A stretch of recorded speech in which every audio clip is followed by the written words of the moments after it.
السلام عليكم ورحمة الله وبركاته. اللهم صل وسلم وبارك عليك يا سيدي يا رسول الله. النهاردة بإذن الله هنعمل معجنات من ضمن معجنات الأفراد، قرص بالسكر والملبن وبالعجوة.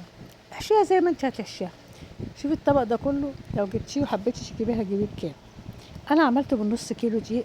كل الطبق والقرص ده جبت نص كيلو دقيق، حطيت عليه معلقة صغيرة ملح و3 معالق سكر.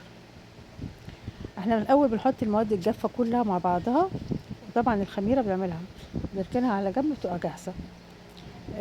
حطيت 3 معالق سكر، معلقه بيكنج باودر، معلقتين سمنه، وربع كوبايه زيت، ودعكت كل الحاجات دي مع بعضها، ومعلقتين لبن بودره عشان بتديها طعم وتبقى طعمها احلى. وبندعك كل الحاجات دي كلها مع بعضها كويس جدا.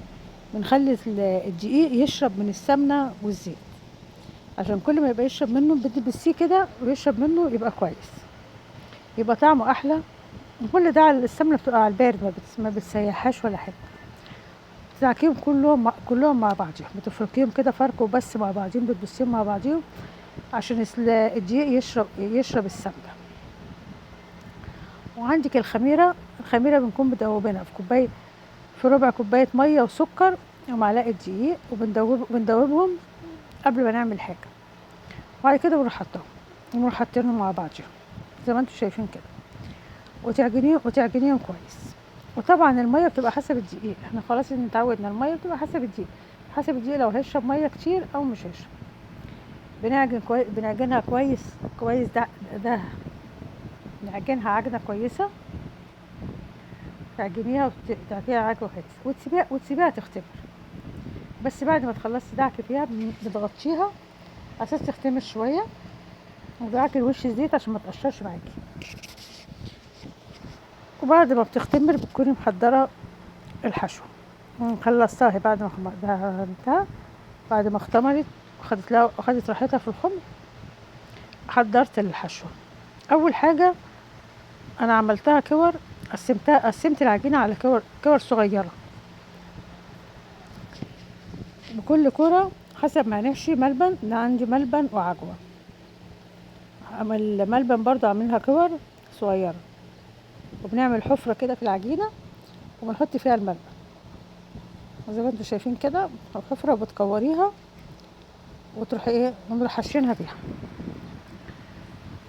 ملبن. بصوا اديكوا زي ما انتم شايفين كده، ونكورها ونعملها كور، ونروح لمينها كلها كده، ونروح لمينها وتروحي عاملاها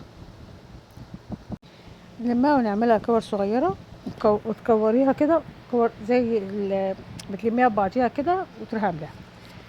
وانا عملت منها اشكال كده، اشكال بالسكينه كده زي ما انتم شايفين. طبعا انتوا عارفين ان انا بصور بايدي فمش عارفه اعملها كويس كده. عملت شكل الورده اللي انتوا شايفينه ده. عملت منها شكل صوابع وسكر، ودهنت الوش سمسم.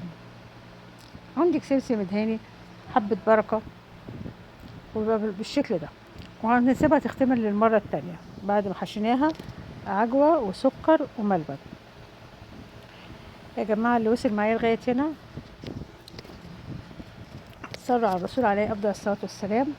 ما تنسوش الشير والاشتراك في القناه، وادعموني يا بنات. ده كده بعد ما استوت. بصوا شكلها بعد ما استوت، بعد ما استوت كده اهي، وبألف هنا وشفا.